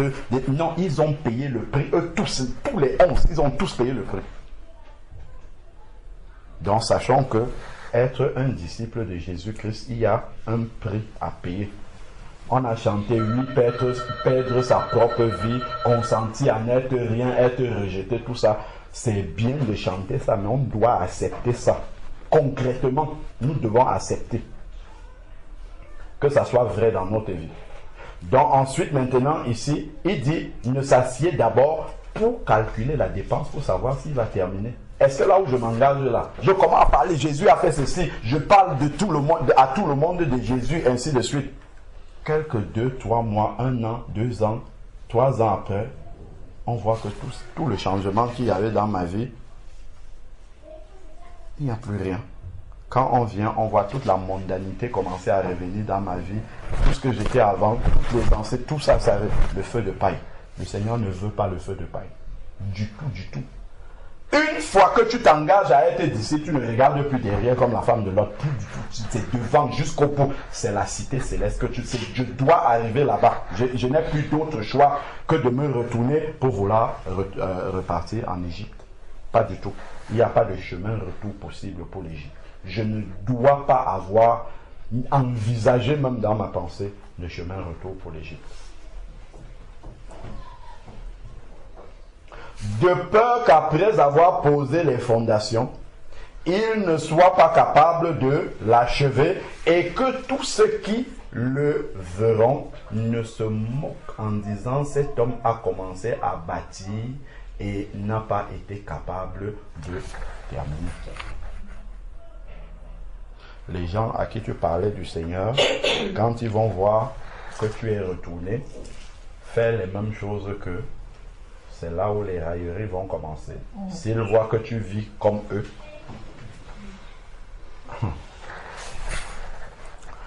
je nous assure en fait que partout où nous sommes, le Seigneur va toujours faire quelque chose pour nous montrer en fait que tout ce qu'on peut faire, on ne peut pas se cacher en fait. Il y a une situation qui s'est passé au travail. Il y a les traités d'évangélisation du billet de 50 €. J'avais donné ça à mes collègues. Là, il y a une de mes collègues qui va se marier. Et il y a un autre qui me dit, il faut que tu envoies un mail à tout le monde pour qu'on cotise. Moi, intérieurement, je ne veux pas prendre la responsabilité de faire ça. Parce que je sais qu'après avoir cotisé, on va aller acheter quelque chose que moi personnellement, c'est pas quelque chose que j'aurais souhaité. Donc, je ne veux pas participer de cette façon-là. Je vais l'aider d'une autre façon. Et là, quand je dis à mon collègue, non, je ne prends pas la responsabilité de faire ça. Il me dit, donc, tu n'es pas charitable. Je dis, non, moi, je l'exprime de manière différente. Il dit, les billets que tu distribuais là, c'est là où je me rends compte que, en fait, depuis que j'ai donné les billets, il observe la manière dont je... Et dès qu'il voit la faille qui ressemble à quelque chose qui manque d'amour, il met le doigt dessus. Donc il nous regarde. Si tu viens, tu dis que tu es chrétien. Si tu viens, tu parles de Jésus-Christ. Ton témoignage, ils vont scruter ça. C'est même ça, en fait, ils vont scruter. C'est dès que tu vas faire le faux pas, on va te dire là, tu as fait. C'est là où tu sens, en fait, tu comprends que tu ne peux pas te cacher. Si tu dis que tu es chrétien, on doit voir la différence. Donc si on te prend au piège, enfin pas au piège, si on te prend dans l'erreur, dans le contre-témoignage, et que ce contre-témoignage-là est vrai, donc sachant que être chrétien, c'est une responsabilité. Quand on témoigne là, après, il y a la vie qui doit venir avec. La vie conforme à la vie du disciple doit suivre. Même le païen, quand tu fais ce qui n'est pas du disciple, le païen même peut dire, ça là c'est comme nous. Et Dieu permettra qu'il te dise ça. En fait, c'est Dieu qui est en train de te parler par un païen. C'est Dieu qui est en train de te parler par un païen en te disant que l'ampoule qui veut éclairer ici que tu as là, elle est grillée. Il faut que tu ailles remplacer. Le témoignage, le sel que tu veux être là est souillé. Le sel là ne donne pas de goût ici là. Il faut que tu changes. Donc il faut qu'on soit vigilant. Quand tu parles, il faut que le témoignage suive. Parce que c'est déjà la parole de Dieu. La parole de Dieu dit que celui qui s'est repenti doit produire le fruit digne de la repentance. Donc s'il n'y a pas le fruit digne de la repentance, Dieu passera même pas des païens, même pas tes propres enfants pour te rappeler. Ça là c'est mauvais. Ça là, ça ne ressemble pas aux chrétiens. Ça ne ressemble pas à la parole de Dieu dont tu parles là. Ça là, ça ne ressemble pas à ça. Donc le Seigneur utilisera tous ces moyens-là pour nous rappeler que, attention, il y a un décalage entre la parole de Dieu qui sort de ta bouche, le témoignage de Jésus-Christ que tu donnes et ce que tu pratiques concrètement. Donc nous devons savoir que être chrétien, c'est vivre une vie nouvelle. C'est vivre une vie nouvelle de manière pratique. Une vie changée radicalement. Regardons, et cette vie nouvelle ne vient que si on a accepté la croix. Sans la croix, il n'y a pas la vie nouvelle. Il n'y a pas la transformation. Donc, quand nous prenons Matthieu 27, c'est juste pour mettre des versets sur ce que nous avons dit tout à l'heure. Matthieu chapitre 27. Si nous prenons à partir du verset 38. Matthieu 27, à partir du verset 38. Avec lui furent alors crucifiés 2 brigands, l'un à droite, l'autre à gauche. Les passants blasphémaient contre lui et secouaient la tête en disant: toi qui détruis le temple et qui le rebâtis en 3 jours, sauve-toi toi-même, si tu es le Fils de Dieu. N'est-il pas le Fils de Dieu? Si. Ne détruit-il pas le temple et le reconstruit en 3 jours? Il parlait du temple de son corps. Si. Il aurait pu entrer dans la discussion avec eux pour essayer de leur expliquer. Qu'est-ce qu'il fait? Il ne fait pas ça. Regardons. On lui dit: descends de la croix. Dans toutes les situations quasiment de notre vie, cette voie-là, lorsque tu vas accepter la croix dans ta vie, il y aura toujours cette deuxième voie, c'est qui va te dire: descends de la croix. Refuse la souffrance. N'accepte pas. Dieu peut quand même accepter que son enfant, voilà, ne passe pas par ce chemin-là. Tu peux quand même te défendre. Tu peux quand même, et là, dans le quand même là, en fait, tu es en train de descendre de ta croix. Souvenons-nous, dans l'Ancien Testament, on prenait l'Holocauste. On posait comme ça sur l'autel et le feu de Dieu descendait pour consumer l'Holocauste. Mais nous sommes l'Holocauste qu'on veut sacrifier. Quand on nous pose comme ça sur l'autel, quand le feu commence à descendre, l'Holocauste fuit. Donc, il n'y a pas de sacrifice. Il n'y a pas de croix, en fait, parce qu'on est descendu de cette croix. On est descendu de l'autel. On n'est pas resté là pour mourir jusqu'au bout. Donc, ici, Jésus avait la possibilité de descendre de la croix. Il n'est pas descendu. Donc, sachons, puisque dans Matthieu 10, il a dit que le disciple n'est pas plus grand que son maître. Donc ce que le maître a vécu, c'est la même chose que le disciple a vécu. Donc quand la croix va venir dans ta vie, quand les épreuves, les situations difficiles que tu dois vivre comme étant un chrétien vont arriver dans ta vie, sache automatiquement qu'il y aura la voie descendre de la croix. Donc il y aura toujours un chemin qui va te dire: n'y va pas, ne prends pas celui-là.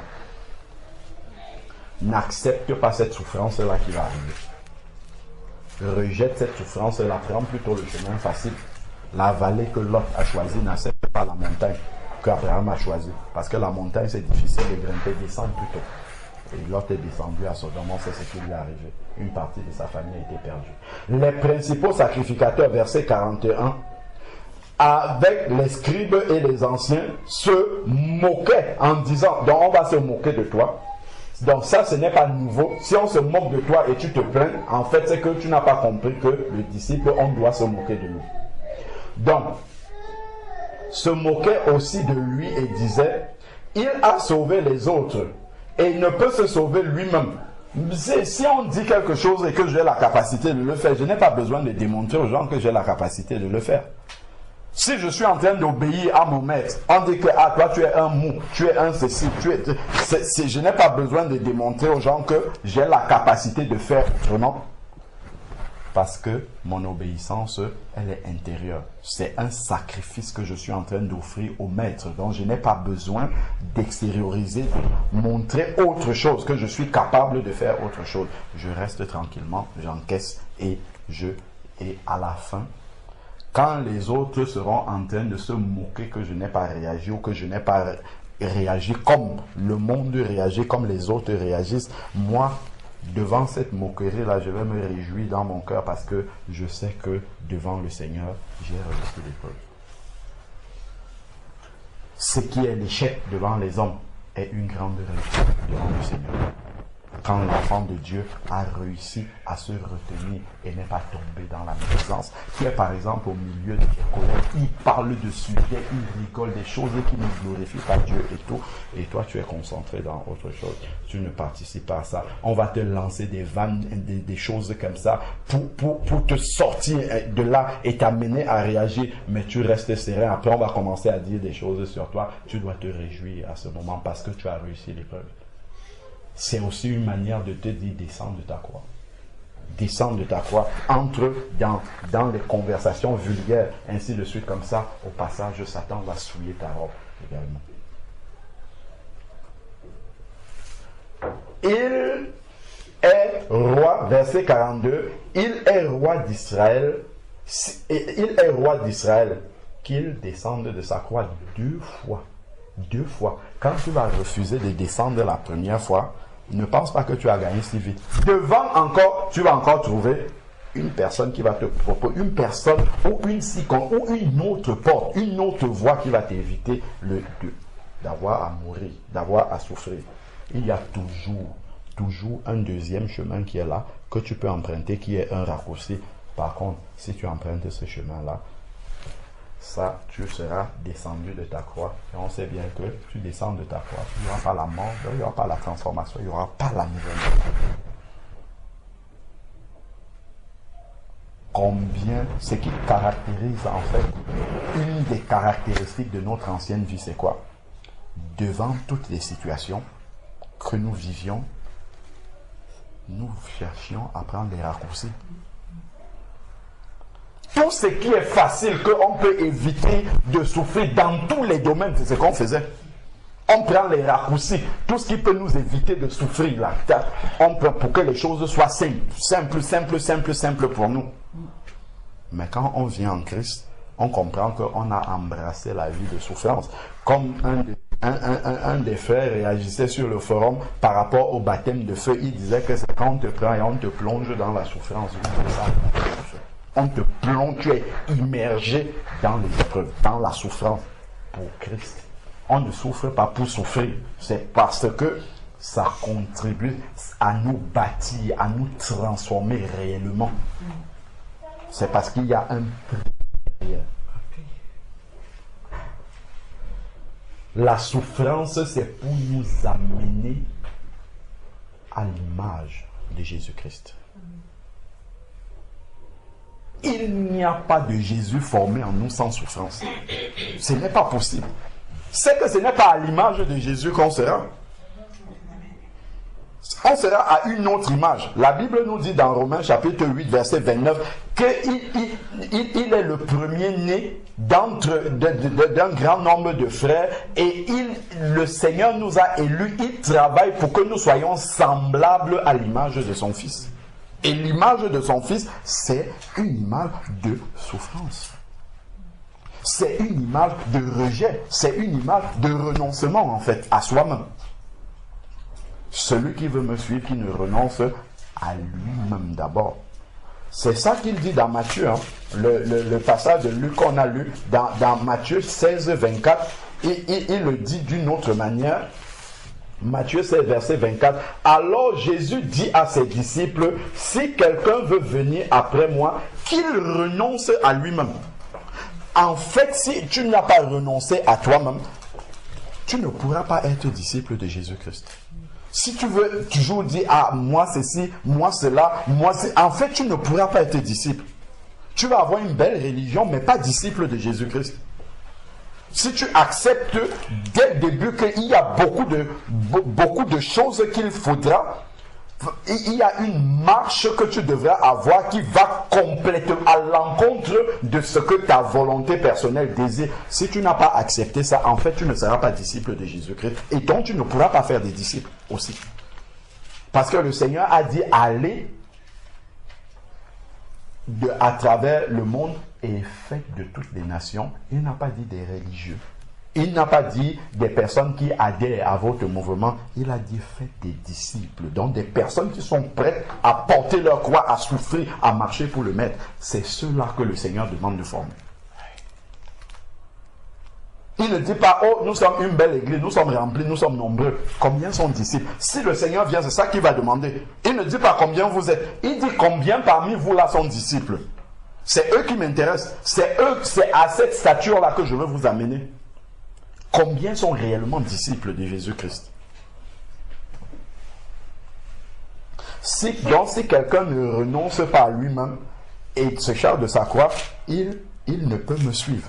Donc il ne peut pas devenir disciple de Jésus-Christ. Donc méditons bien sur ces paroles-là sans se mentir nous-mêmes, en examinant concrètement nos vies depuis que nous sommes devenus enfants de Dieu, depuis que nous sommes devenus, depuis que nous disons que nous sommes disciples de Jésus-Christ, regardons avant, regardons après, soyons capables de lister ce qui a changé concrètement dans notre vie, dans nos cœurs, ainsi de suite. Si je dis par exemple à quelqu'un aujourd'hui, certains sont passés dans les eaux du baptême, ça fait 1 an, d'autres moins d'1 an. Si je demande, est-ce que vous pouvez me dire si réellement vous voyez une croissance spirituelle dans votre vie? Depuis que vous écoutez les messages, est-ce que concrètement, pratiquement, est-ce que vous ressentez une croissance spirituelle dans votre vie? Une transformation réelle? Un changement radical pratiquement. Est-ce que l'un, l'autre peut dire, pour ceux qui sont là depuis un peu avant, par rapport à l'année passée et cette année-ci, ça a changé dans ma vie.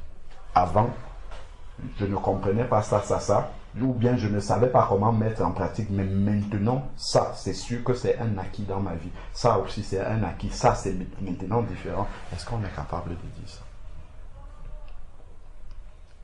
Si on examine concrètement, c'est de cette manière-là, en fait, que nous devons avancer en nous préoccupant. Est-ce que réellement ma vie change? Est-ce que réellement ma vie est transformée au fur et à mesure que la parole, la Bible dit en fait qu'il faut désirer comme des enfants, c'est dans 1 Pierre 2.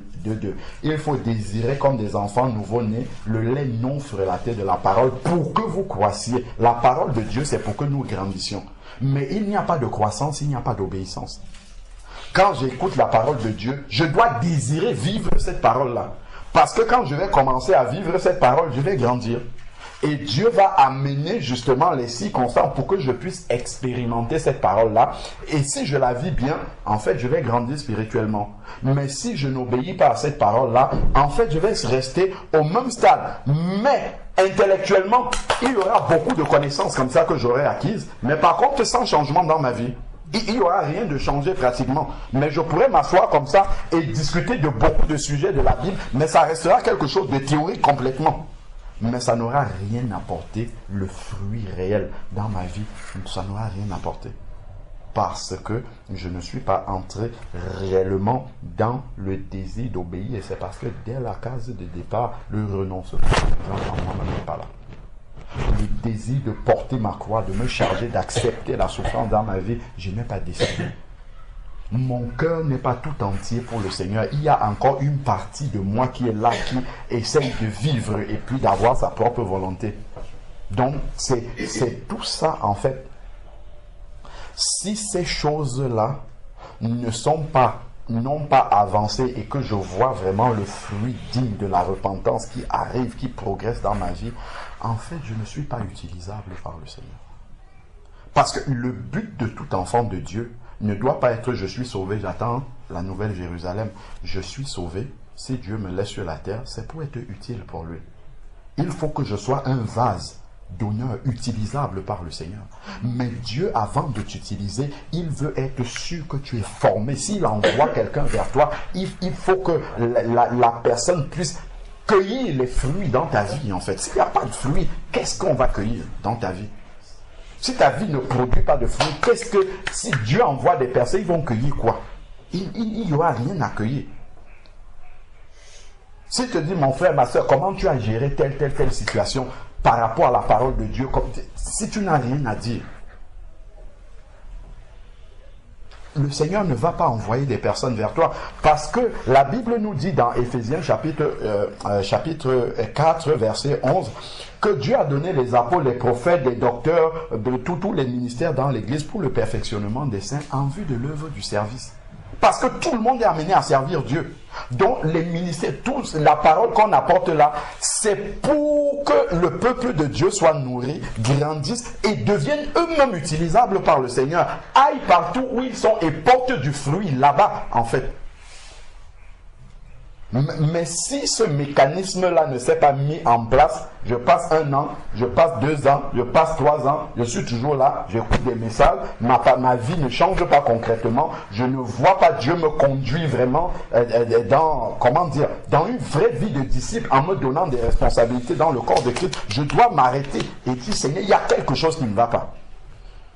Est-ce que c'est ta parole que je ne connais pas? Si tu connais la parole, ça veut dire qu'il y a un autre problème. Il y a un blocage quelque part. Il y a quelque chose que je ne fais pas bien. Il y a un processus dans la vie du disciple qui s'est mal passé chez moi en fait. Donc, ce que je lis dans la parole, je ne vois pas comment est-ce que ma vie spirituelle, ma vie de disciple, j'ai envie de dire ça, évolue véritablement. Et il n'y a pas de plus grande joie dans le cœur du disciple de voir quand Dieu commence à te confier des choses. Il te confie une mission, tu l'amènes jusqu'au bout, tu pries pour tel sujet, tu vois comment le sujet aboutit, tu exhortes telle personne, tu vois la personne grandir. En fait, tu réalises que tu es utile pour le maître. Et c'est la seule chose pour laquelle je suis sur la terre. Si tu es sur la terre et que tu portes du fruit pour le monde, tu as bâti des immeubles et tout ça, ça ne sert à rien en fait. Ce n'est pas ça les attentes du Seigneur en nous laissant ici sur la terre. Il nous aurait pris depuis longtemps. C'est pour que nous soyons là et que nous portons du fruit. Et ce fruit-là, que d'autres puissent venir vraiment cueillir de ces fruits-là. Ça doit être une préoccupation dans nos cœurs. Si je vis seulement pour moi, je suis converti, je vis pour moi, bon, j'attends le Seigneur. En fait, c'est que je n'ai pas encore compris le but. Il y a un but, en fait, dans l'évangile. Quand le Seigneur vient, il te sauve, tu étais une pierre morte, il fait de toi une pierre vivante. C'est vraiment pour que tu vives et que tu portes du fruit. C'est pas que tu restes là comme une pierre qui est dans le mur. Elle a trouvé sa place dans le corps de Christ et elle ne bouge plus. Non, c'est une pierre vivante. Ça doit vivre réellement. Ça doit faire des choses. Et c'est dans un processus de croissance spirituelle, en fait. On doit vraiment s'interroger sur ces choses-là. C'est très, très important. Sinon, en fait, on aura une vie spirituelle monotone, en fait. Et on va finir par s'ennuyer. Souvent, tu trouves un enfant de Dieu, il s'ennuie dans la vie spirituelle. Il ne sait pas, on lui a dit, il a compris qu'il fallait laisser ça, les anciennes compagnies, ça. Après, il est là, il ne sait pas quoi faire. En fait, un enfant de Dieu a tout, il y a tellement de choses à faire. Et parce que Dieu veut tellement nous utiliser, mais parfois il ne peut pas parce que on n'est pas équipé en fait. On a refusé l'équipement du Seigneur. Il faut d'abord qu'il nous forme avant de nous utiliser. Mais comme on ne s'est pas laissé former par le Seigneur, au bout d'un moment de la vie spirituelle, on commence à tourner en rond. Ça ne change plus. C'est monotone. C'est tout pareil. Parce que, en fait, il n'y a pas eu vraiment, comment dire, le déclenchement de la nouvelle vie. Parce que quand Jésus vient vraiment déclencher la nouvelle vie, ce n'est pas pour que tu t'arrêtes et que ça devienne monotone. Au contraire, c'est vraiment une fusée qui commence à monter. Au fur et à mesure que tu reçois les enseignements, tu les vis, tu pries par rapport à ça, Dieu t'amène sur le terrain pour commencer à expérimenter ça de manière pratique, concrète. Et tu vas te retrouver débordé en fait. Débordé parce que Dieu en fait, ce qu'il fait, quand on vient, on est aveugle à l'œuvre de Dieu. Au début, plus on grandit spirituellement et qu'on acquiert, comment dire, on acquiert de la maturité, on commence à devenir un vase utilisable par le Seigneur. Le Seigneur commence à ouvrir tes yeux sur les besoins qui sont dans le corps de Christ. Il commence à te montrer là, tu as tel talent, ça là, ça peut servir là. Il commence à te montrer là, tu peux faire ça. Ça, tu peux faire ça. Ne néglige pas si c'est petit, commence simplement à faire. Quand tu commences à faire, quand Dieu voit la consécration que tu as pour faire ce qui est petit, il commence à augmenter. Il commence à augmenter, il commence à te donner plus de responsabilités et ainsi de suite. Et après, tu te retrouves, en fait, ta vie spirituelle sera tellement remplie, tu seras épanoui. Parfois, tu vas même plutôt t'arrêter et te dire, Seigneur, je n'ai même plus le temps pour prendre un peu de recul par rapport à tout ça. Plutôt que d'avoir tellement de temps que tu te demandes, mais finalement, être chrétien, c'est quoi? Je ne vois pas qu'est-ce que je dois faire, qu'est-ce que je peux faire, ainsi de suite. C'est parce que, en chemin, il y a quelque chose qui ne s'est pas passé normalement. Amen. Amen. Je propose deux choses s'il n'y a pas de complément pour l'instant. C'est un compris, deux qu'on parle. Qu'on parle. Par rapport à ce que chacun d'entre nous vit réellement par rapport au constat que nous faisons sur notre vie, est-ce que réellement quand nous vivons, est-ce que nous réalisons une croissance spirituelle, des changements concrets dans notre vie, pas forcément en citant, mais en comparant ce que nous entendons de la parole de Dieu et ce que nous vivons? Est-ce que réellement ce changement, quand on parle de nouvelles créatures, est-ce que c'est quelque chose qui est pratique, qui est concret pour nous? Est-ce qu'on le voit réellement? Est-ce qu'on le vit véritablement? Est-ce que devant les situations de la vie de tous les jours, on se sent bloqué par, je sais pas, on est bloqué d'agir comme les païens agissent, ou bien est-ce qu'on est toujours, on est toujours poussé à agir comme eux? Que vraiment, de manière concrète, est-ce que la nouvelle créature se manifeste dans notre vie? Est-ce que la croissance spirituelle se manifeste réellement dans notre vie? C'est important de temps en temps, ou même régulièrement, de s'arrêter pour voir est-ce que je progresse, est-ce que je stagne, ou est-ce que je regresse, parce que c'est possible aussi. Il y en a qui commencent à infuser comme ça, après stagne, après commence à descendre. Il vaut mieux commencer doucement, mais monter toujours, jusqu'à ce qu'on atteigne le but que le Seigneur avait pour notre vie. C'est important en fait de ne pas ne pas entrer dans la religion en fait. C'est vraiment important. Si on ne fait pas ces bilans-là, personnellement, là on peut avoir un moment où on parle, mais chacun personnellement dans sa vie spirituelle doit toujours avoir ces moments de questionnement, de bilan comme ça, pour savoir est-ce que je suis toujours en train de marcher et d'avancer et de grandir avec le Seigneur, ou est-ce que je me suis arrêté, ou est-ce que c'est devenu, quand je parle de la religion, ça devient l'habitude. En fait, il n'y a plus de changement, c'est tout comme avant, ainsi de suite. Donc, c'est important vraiment d'avoir conscience de cela et de veiller à ce que notre vie soit réellement transformée. Amen. Seigneur éternel Dieu de grâce, Père, ta parole est la vérité. Et nous savons, Seigneur Dieu Tout-Puissant, qu'il n'y a pas d'ombre de variation en toi. Seigneur, ce que tu dis, tu l'accomplis.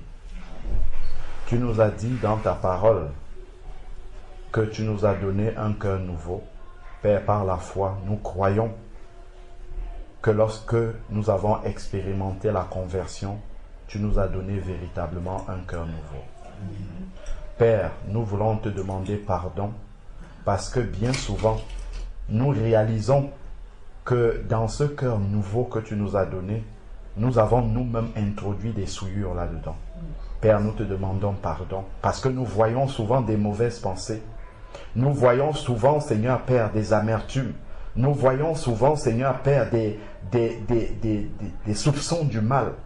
Parfois même, ça peut aller jusqu'au manque de pardon.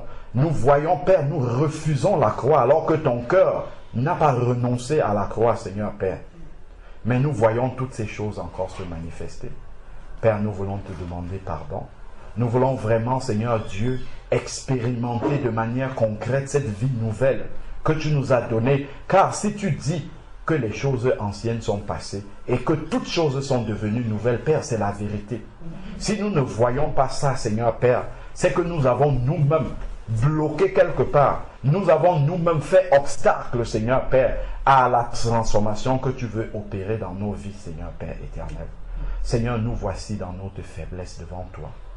Père, que vraiment nos yeux puissent s'ouvrir sur ce qui ne va pas, Seigneur Père, dans notre croissance spirituelle. Seigneur Père, s'il y a blocage quelque part, dans la vie de mon frère, dans la vie de ma sœur, blocage spirituel, blocage de croissance spirituelle. Père, que tu puisses l'éclairer, lui ouvrir les yeux sur ce qui bloque, sur ce qui empêche, Seigneur Père, qu'il devienne véritablement utilisable entre tes mains. Car nous savons que tu veux utiliser tous tes enfants sans exception et tu veux nous utiliser sans limite, Seigneur Père éternel. Si nous ne sommes pas pleinement utilisés par toi, Père, nous savons qu'il y a des choses qui ne vont pas. Seigneur Père éternel, qui ne se passent pas comme elles auraient dû se passer dans la croissance normale d'un disciple, Seigneur Père éternel. Seigneur Dieu, nous te prions de venir nous éclairer encore et de nous aider, Seigneur Père, à pouvoir avancer et d'être de véritables disciples qui portons beaucoup de fruits, Seigneur Père éternel, car c'est cela même que tu désires, que nous allions et que nous portions beaucoup de fruits. Ta parole dit que tu veux nous émonder. Père, donne-nous d'accepter encore de mourir, Seigneur Père, d'accepter d'être immondé, d'accepter de renoncer, Seigneur Père éternel, à nous-mêmes pour porter encore davantage de fruits. Pour que nous soyons véritablement utilisés et utilisables entre tes mains, Père éternel. Voilà le cri de notre cœur. Et révèle à chacun d'entre nous, Seigneur Dieu, là où il y a un blocage, là où il y a quelque chose qui n'est pas conforme, Seigneur Père, à ta volonté. Seigneur Dieu, béni sois-tu encore. Donne-nous de continuer, Seigneur Dieu Tout-Puissant, à rechercher ta face, à ne pas accepter le chemin large, Seigneur Père, mais, Seigneur Dieu, de persévérer sur le chemin étroit, Seigneur Dieu, afin que ton œuvre puisse être manifeste en nous, Père éternel. Que toute la gloire te revienne d'éternité en éternité au nom de Jésus-Christ. Amen. Amen.